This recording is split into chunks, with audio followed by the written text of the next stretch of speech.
So today I was interviewed on the Great America Show with John Fawcett. This is the former Lou Dobbs show. I think it went really great. We covered some really important stories. I want to share that with you. Make sure to tune in this week because we're going to be doing a Make America Great hat giveaway and some cash prizes as a way of saying thank you. All right, let's get into the interview.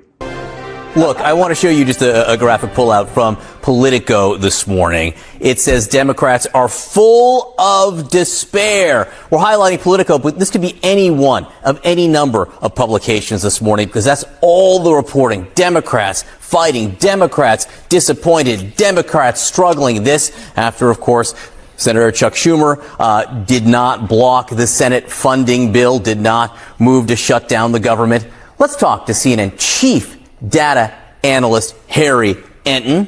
Full of despair, says Politico, Democrats are. Why? Why are Democrats full of despair? All I have to say, Democrats, call your office. You know, we're March Madness times.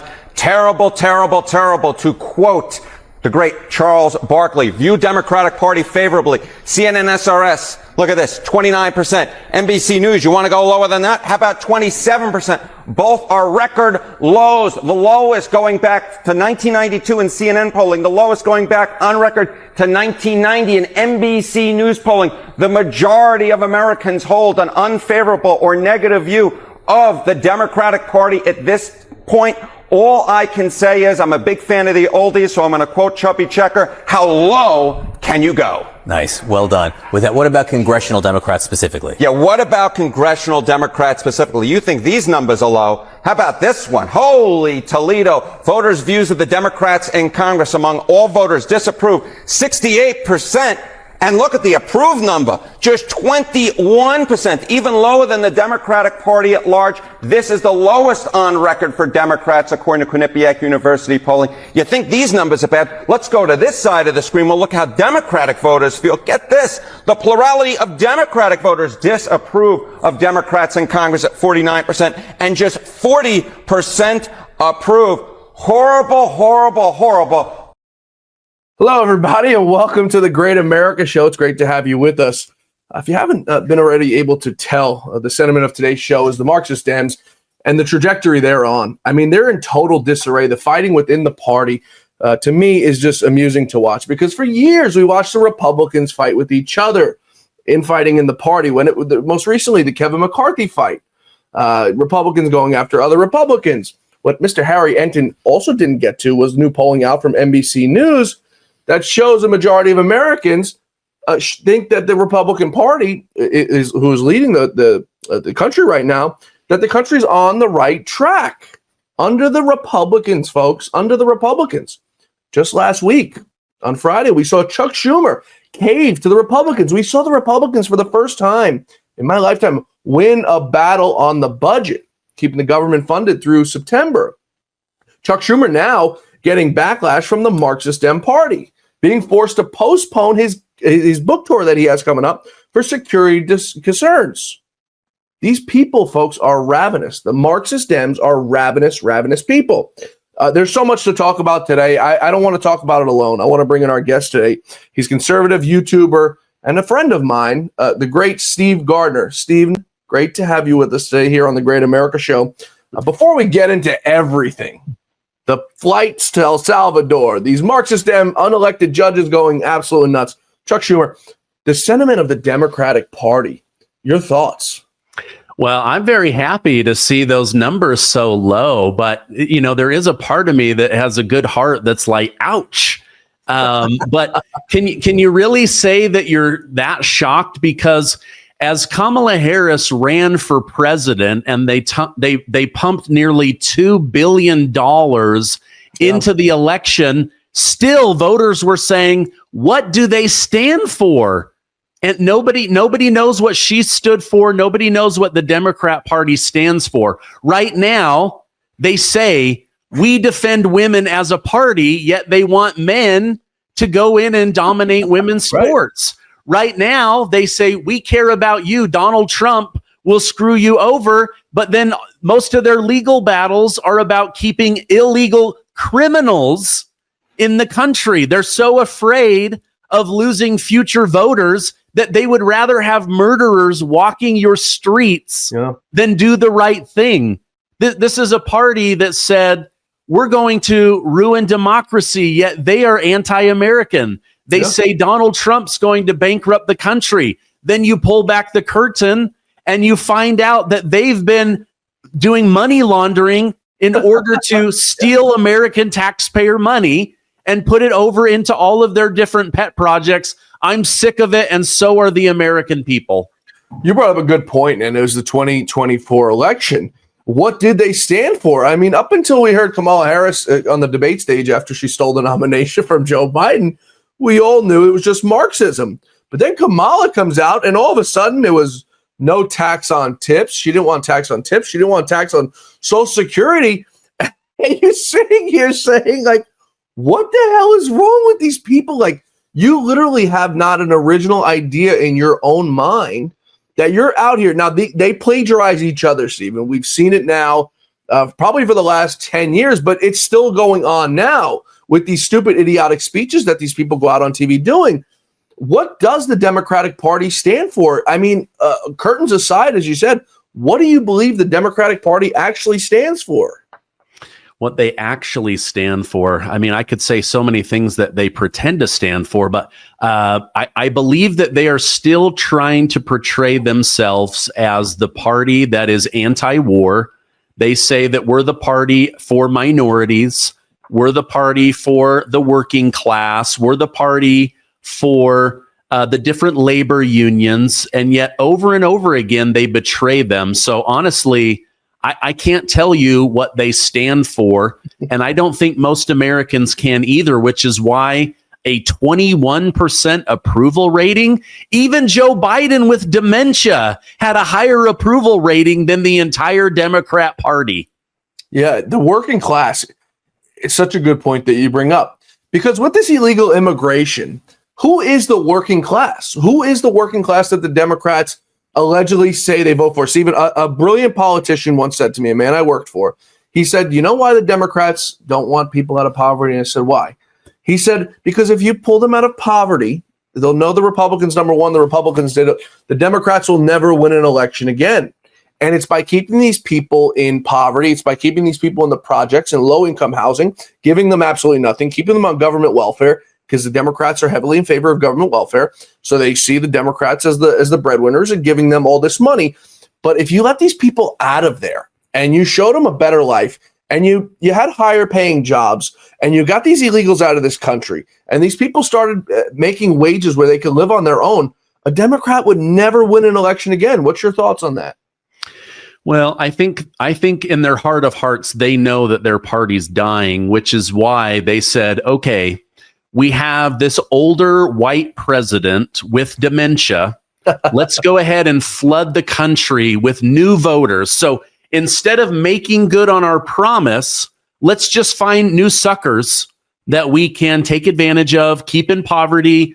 It doesn't matter if they know how to read, if they know how to do basic math. All we care about is that they perceive Republicans as bad and that they continue to vote for us. So it was through my own YouTube show that I learned that they don't care about their voters. They care about power and money.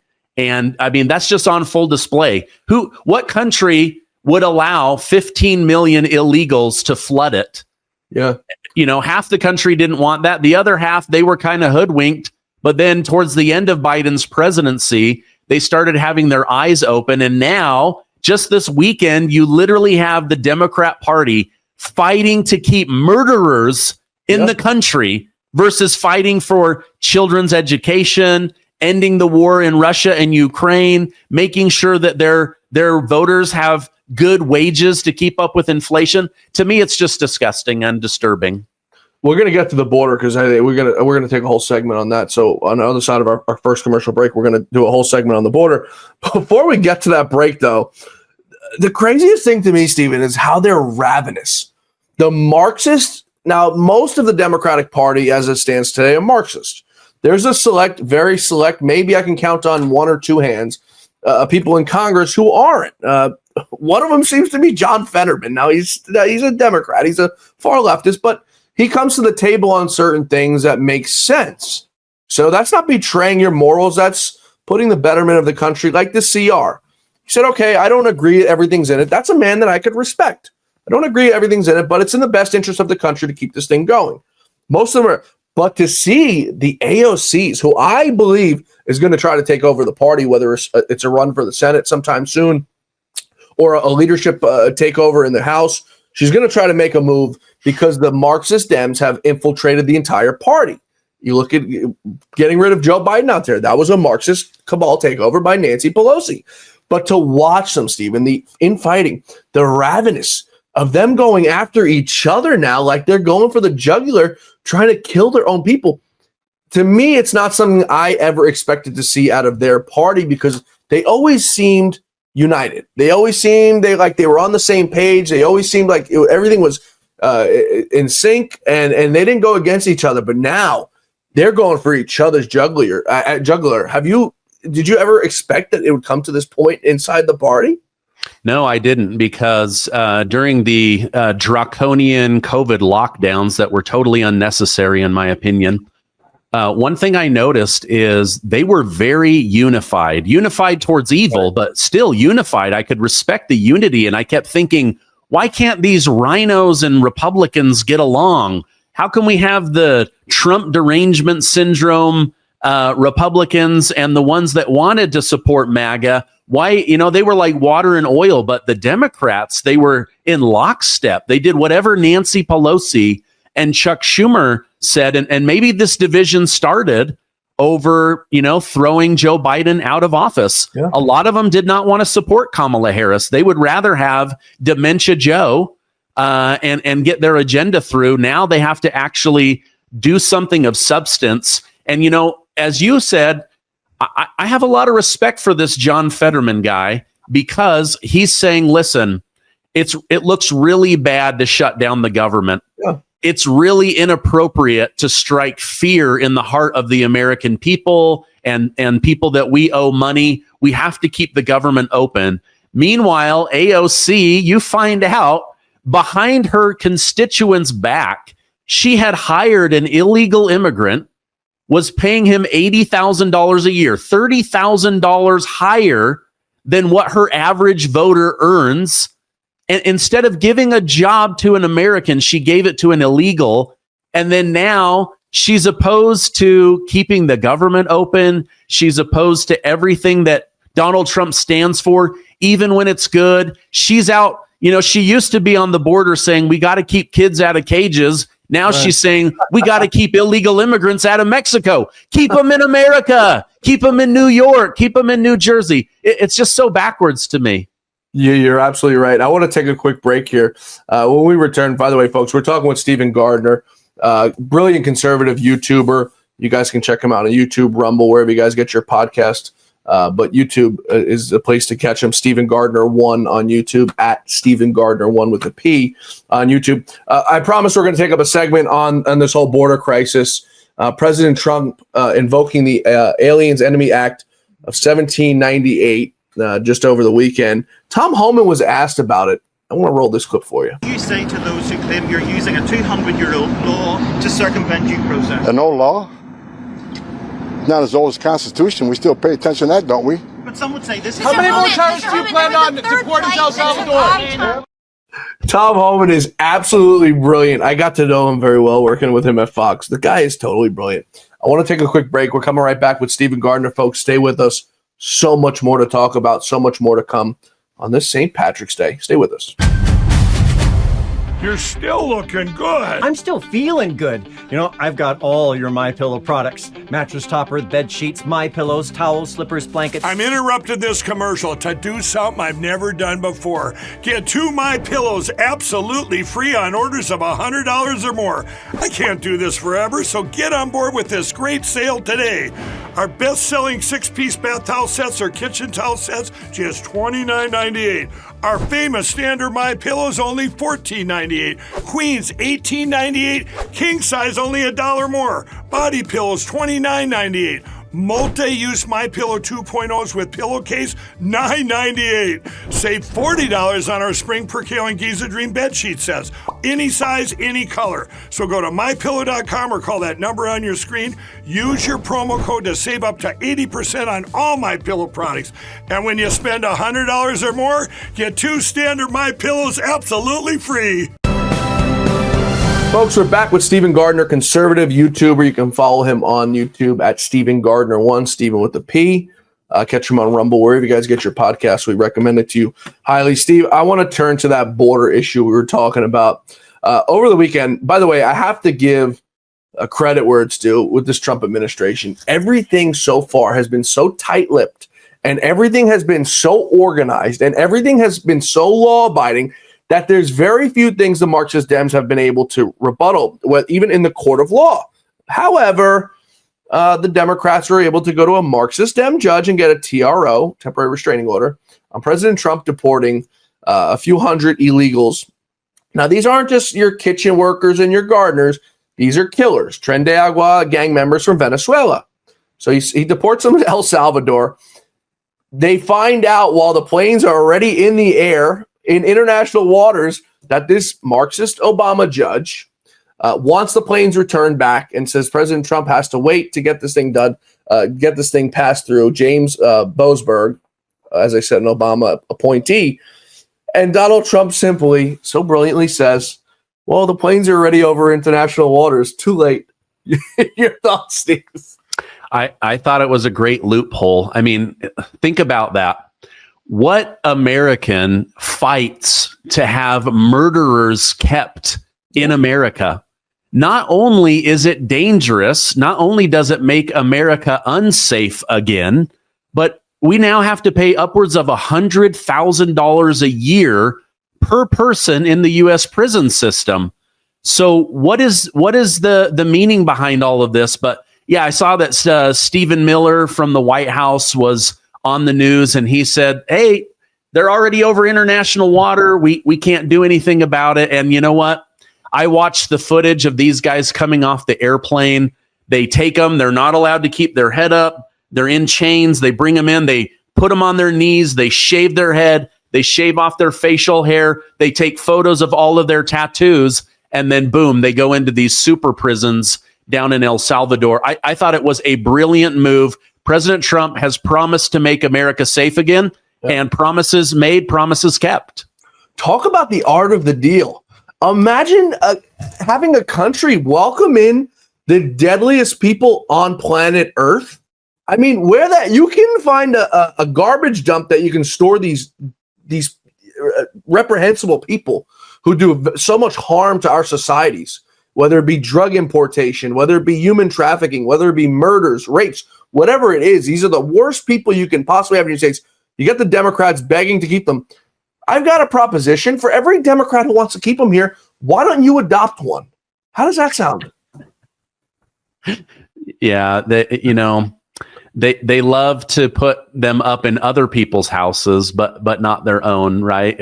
It's asinine to me that their voters continue to believe the lies. I mean, if I was a woman and I said, wait a minute, I'm going to vote for the party that protects women, and then I see, wait a minute, they want women, they want little girls to become little boys. They want little girls to compete in sports against boys. They want my daughter in junior high and high school to go to the bathroom with someone that thinks they're a girl but is raging with testosterone, the most testosterone they'll ever have in their life. And this is the party that supposedly protects women. Give me a break. How embarrassing is it, in your opinion, on the world stage to hear a country begging for migrants back that don't even belong here, number one, but begging for these people to come back into the country? How embarrassing is that when you see a nation, we're in arguments right now with Canada and Mexico. I mean, they've got to be sitting there laughing at us saying, these idiots, they want the migrants back. Yeah, it makes no sense. And, the story of El Salvador is actually a really cool story. The president gets in. He's a young guy. Yeah. And he says that he was prayerful about how to be a good president because he was so young. Yeah. And he has this idea, wait a minute, we've got to round up all the criminal gang members in one weekend. In one weekend, they round up 50,000 of the worst gang members of El Salvador, the country with the highest murder rate next to South Africa and Brazil. And now suddenly El Salvador's economy is doing really well. So they were willing to take those people from the United States of America. I'm sure he did it for political favor with President Trump. But hey, I don't mind countries that want to help make America great again. I actually look forward to partnering with those countries. Yeah, to add insult to injury, the dictator over in Venezuela compared the deportations of the thugs to the Holocaust. Imagine that. I mean, these people are... to say they've lost their mind, I think, is an understatement. Comparing it, they use everything so freely now. Donald Trump is Hitler. This is like the Holocaust. January 6th was the worst thing to ever happen on American soil. Like forgetting about 9/11 or all the other things that's happening in these countries. The crazy thing to me is that there's no repercussions. There's still people who are dumb enough to vote for these people when they know everything they're running on them is mass deception. Losing weight can feel like an uphill battle, especially with the American diet.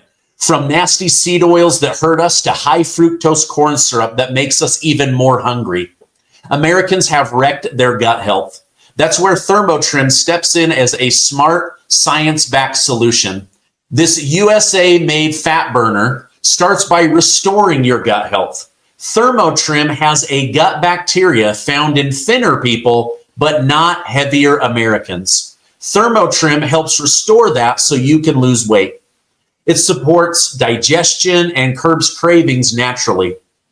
Have you tried other products to lose weight and change your gut health? I know I have. For me, Thermotrim is what my body needed. Get Thermotrim to improve your gut health and start losing weight today. Visit redlineremedies.com or snap the QR code.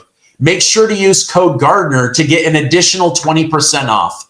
We all feel better when we lose weight, and I want you to live a long and happy life. You know, I'm not Jewish, but if people continue to compare everyone they don't like to Hitler, suddenly you're watering down Hitler. You're not making him the evil, awful person that he was. I just think that's so inappropriate. But if we're going to use German Nazi era comparisons, look at what Germany did to Austria. They said, give us your guns and you'll never go hungry again. So the people of Austria give the Nazis all of their guns, and then a couple weeks later they're like, we don't have any food for you. Right? This is what the Democrat Party does. We'll raise your wages. No, you won't. You bring in illegal immigrants. We'll protect your women. No, you won't. You get us fighting with men in sports. Yeah. On and on and on. It's like whatever they say they're going to do, they're doing just the opposite. The whole thing is about retaining power and these dark money funnels, which now Elon Musk and Trump are exposing. Yeah, but how do you hold on to power when you have Donald Trump? I was talking to someone the other day, and I explained it to them this way because it's very, I think, succinct and easy to follow along for anybody. If Donald Trump comes in, and this is why I think, aside from everything else, why Donald Trump is such a threat to them. If Donald Trump comes in, Stephen, and he fixes the border, he shuts this thing down, and we have nobody coming through the southern border, the Republicans can't run on fixing the border. The Democrats can't run on fixing the border or defending the border, whichever Marxist way they look at it. If Donald Trump comes in and he brings jobs back to America, these politicians can't run on bringing jobs back to America and making things here at home. If Donald Trump fixes inflation, you can't run on fixing inflation anymore. Now, all of a sudden, you chip down like 5, 6, 7 issues that Donald Trump is going to fix, mark my words, and you can't run on anything anymore. Do you think this is do you agree with me in my view of why Donald Trump is such a threat, aside from everything else, but that main issue? Yeah, well, Trump is a businessman. He's used to solving problems because he knows new problems will show up. There's always a way to make a business more efficient.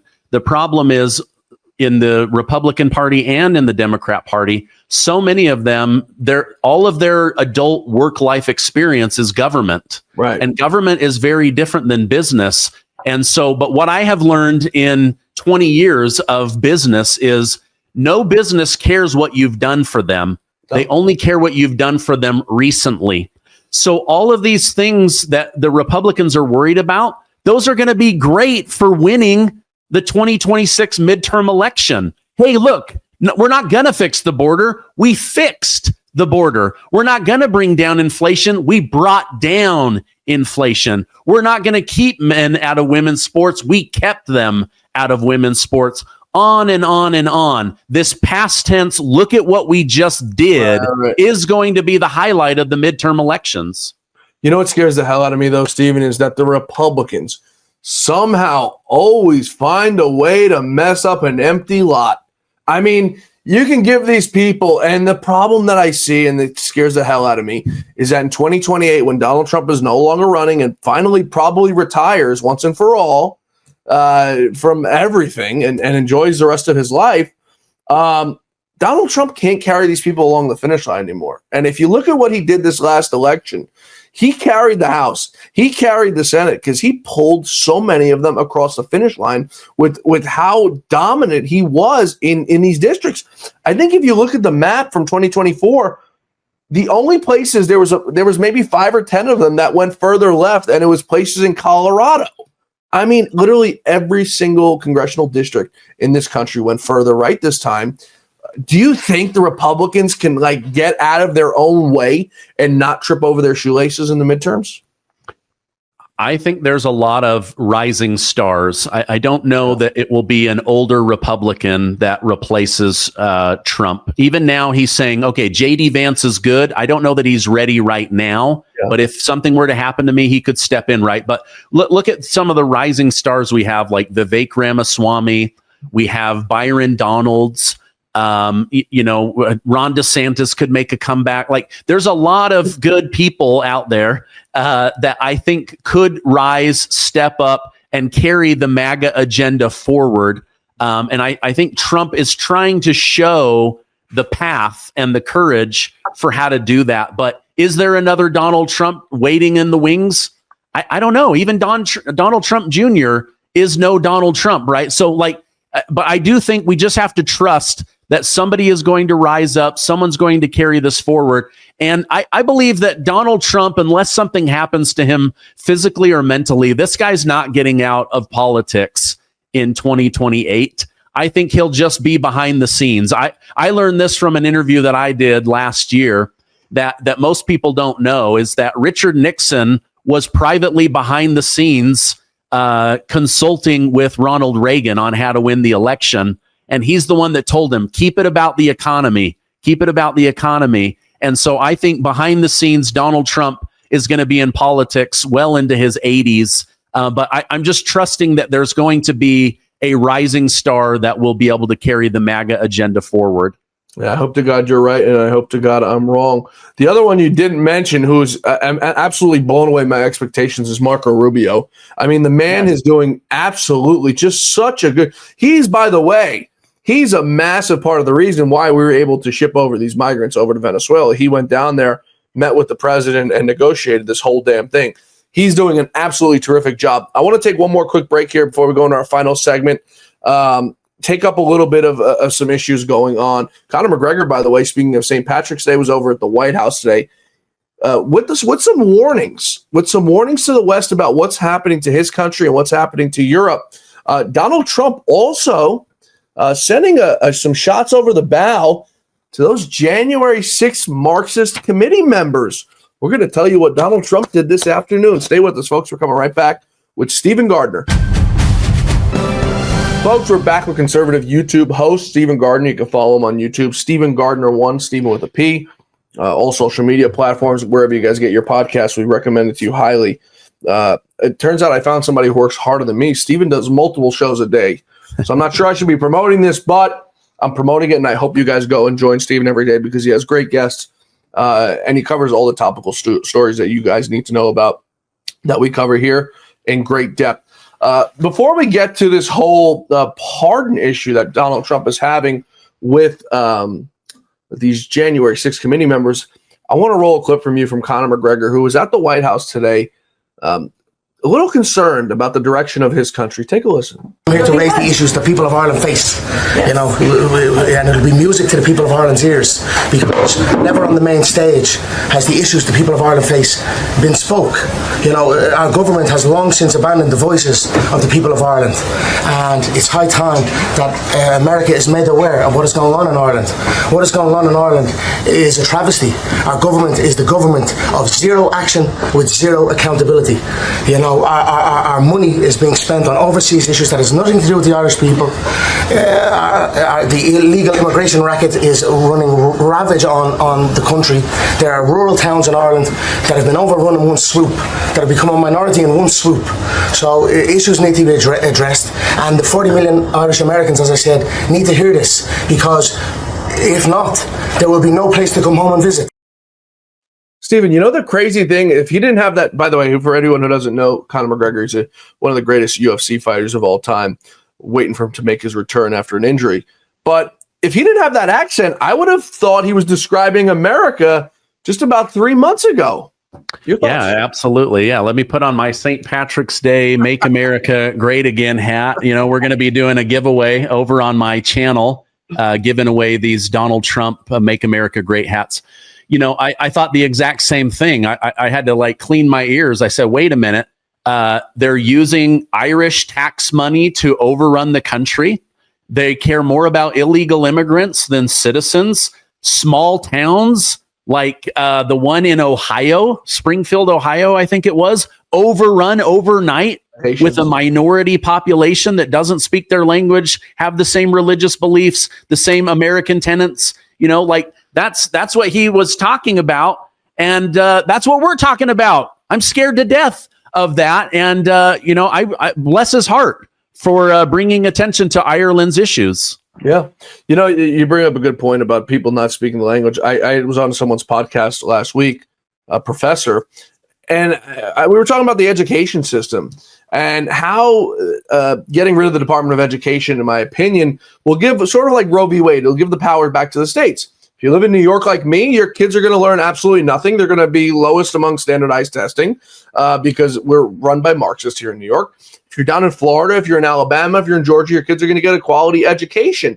But we shouldn't have kids in high school, Stephen, in my opinion, as someone who was in high school very recently, but not so recently, but taking a foreign language. I know that I don't care about speaking, and this may sound naive or whatever, but I don't care to speak any other language but English. Okay. I live in America. I do business here in America. I travel overseas. If there's people who don't understand me, that's fine. I keep it moving. There was things like that. I didn't care about taking chemistry. I knew I was never going to be a chemist in school. Okay. But yet we send our children to these schools to learn things they're never going to use, instead of enforcing occupational and vocational things where we can get kids off the streets, get kids into career paths who know what they want to do the day they graduate high school. What's your thoughts on that? Yeah, obviously there needs to be reform within the education. Right now, the Department of Education is a giant Democrat money laundering machine. You can Google this. Most of the money that is released to the Department of Education comes through Democrats. And then those people, wouldn't you know it, 90% of them donate back to the Democrat Party, right? So it's just one big money scam, just like these universities, right? You got Columbia getting $400 million of taxpayer money. Meanwhile, they're sitting on billions of dollars in an endowment they just don't want to spend, right? But the illegals coming into the school systems is bad news.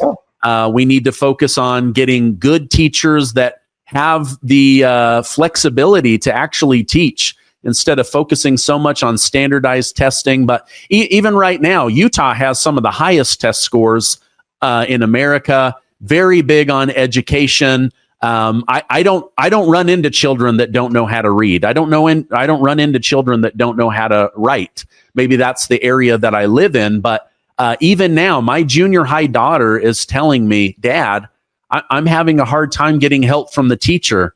I said, why? She said, because there's so many students now that don't speak English she spends all of her time trying to help them. And I'm like, that's just not fair. That's not fair to me as a taxpayer. That's not fair to me as a dad. And it's certainly not fair to my 3 children who deserve a good American education. All right. We pay taxes. Now, I don't know. What state are you living in, Stephen? Utah. Oh, you're in Utah. Okay. Here in New York, I mean, it's like all gloves off. You've got to we pay among the highest property taxes here in the country. We pay a ridiculous, if you live in New York City, you pay an extra certain amount of money on top of taxes for a New York City tax. We're among the highest taxed people in the country, yet we have the worst schooling system. As you said to your daughter, I mean, you go to schools now and the kids are speaking Spanish. They don't understand English. What the hell kind of world is that to bring your kid up? And then you got to go, Steve, then you got to go pay private school. When I went to private school, I think a high school was probably $7,000 or $8,000 a year. It's got to be at least 10 or 15 by now with inflation and everything going on. You got 2 or 3 kids. Not everybody could afford $10,000, $20,000, $30,000 a year to send your kids to private school after already on top of paying away, most cases, more than 40% of your salary in property taxes, in income taxes, and any other sort of sales tax, whatever kind of taxes that's levied on you in your state. Do you think we get this thing turned around in the next 4 years? I know it's a difficult task, but it's an important one, man, if this country wants to self-sustain. Well, getting the illegal immigrants out of the school system, I think could be helpful, but I don't know. This is a big one, but as someone that works hard and pays a lot in taxes, it is very frustrating to me to see my children who are in public school. Mine are not in private school. They're still in public school. And I want them to go through that and get that experience. But when I start hearing that now they're competing with somebody that speaks an African language and Portuguese and Chinese and Spanish, like it would be one thing if the teacher was like, I speak English and Spanish. Okay, great. That, they're a large population. I speak Spanish. But my children don't speak a lick of Spanish. But now to have to compete for teacher time with a teacher that's overwhelmed by 4 or 5 different languages in the classroom, it's just very unfair to the teacher. Yeah, it absolutely is. Before we wrap up, I want to get to a story.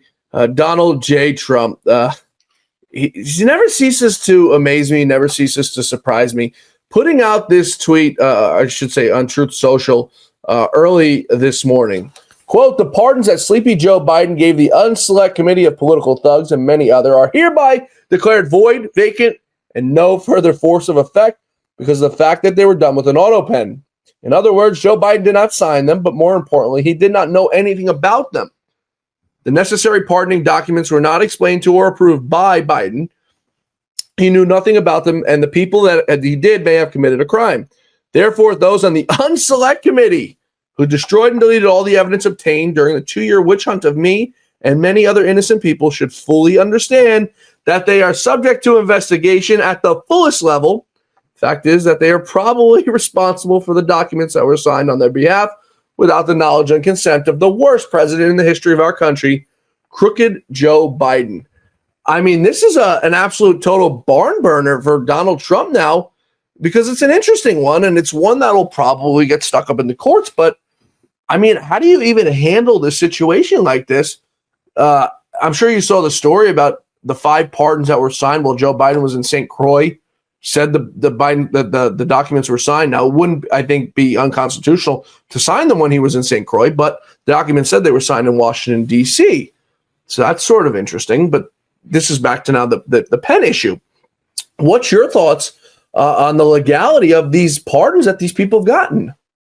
I have a feeling, after having interviewed several of President Trump's personal lawyers, that this is not something that he has just cooked up because he couldn't sleep in the middle of the night. This is something that's been bothering him. They helped him navigate all of these legal mines.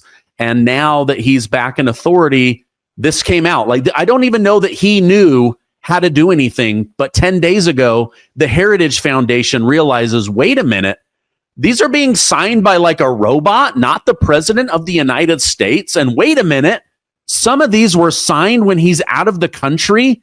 This is This is a precious authority only the president of the United States of America has. And now we got a robot or an auto pen signing that. So I would have loved to have been a fly on the wall at Liz Cheney's, Adam Schiff, Adam Kinzinger, Benny Thompson, some of these others. I know a lot of people in my community, whether he's guilty or not, they want to see a real investigation of Dr. Anthony Fauci, Hunter Biden, after almost destroying the country with his lies about his laptop, installing Joseph Robinette Biden through a lie. I mean, there's a lot of Americans that want this justice, and now this may be the very crack that opens the door to pursuing these people. This is probably going to end up in a higher court. We'll see. By the way, I don't know if you saw this story, but the guy, just going back to Judge James Brosberg, the guy who signed the TRO on deporting them, he's sentenced over 70 people on that 1512C charge, that BS charge that was overturned by the Supreme Court. I mean, it's just the justice system. Actually, I want to ask you one more question because I don't watch Fox News. I don't watch Newsmax. I don't watch OAN. I watch CNN, believe it or not, because I like to hear what they're talking about and see how demented their minds are. And I mostly listen to them in the car on XM radio. And as I'm driving this afternoon, I hear them talking about Donald Trump using lawfare against his political enemies, pulling the security clearances of these people. And pretty much what this guy was saying, I don't know who he was on the radio, but it was in CNN. What this guy's saying is, well, he pulled the security clearances of the guy that Jack Smith uses a law firm. Does Jack Smith, is he not allowed to have lawyers? This sets a dangerous precedent. And I sit there and I say, how do they say this with a straight face, knowing everything that they've done to this man and this country? It's not even about Donald Trump at this point. And Donald Trump will say this himself. It's about what you've done to the country, the precedent you have set that anybody can be charged with anything at any point because you don't like them and you don't agree with them. Your thoughts as we wrap up here, Stephen? Yeah, I don't see this as lawfare. I don't even see this as revenge. I think these people actually committed crimes. They weaponized the justice system. And so most of us are sitting back going, hey, someone's got to do something about this. And I think that they were looking for ways that they could. Now, whether they will ultimately prevail, again, everyone deserves their time in court. Yeah. But in the meantime, they're going to feel what Donald Trump felt, which was an exorbitant amount of legal fees, a lot of wasted time digging into their life, their personal life, their businesses, their NGOs, their charities. Like, they're going to be under a microscope and it doesn't feel good. And I think he just wants them to feel a fraction of what he felt. Yeah, you're absolutely right. Hearing the presumption of innocence due process made me sick. People going back to those migrants being sent to Venezuela. Where's their due process? Where was Donald Trump's due process? To the people who are saying that, I have two simple words for you. I'm not going to say them on air, but the first word starts with an F. The second word starts with a Y. It's unbelievable, and it literally boils my blood because of what we've all gone through witnessing the destruction of our country. Stephen, you got the last word here, as I promised you before.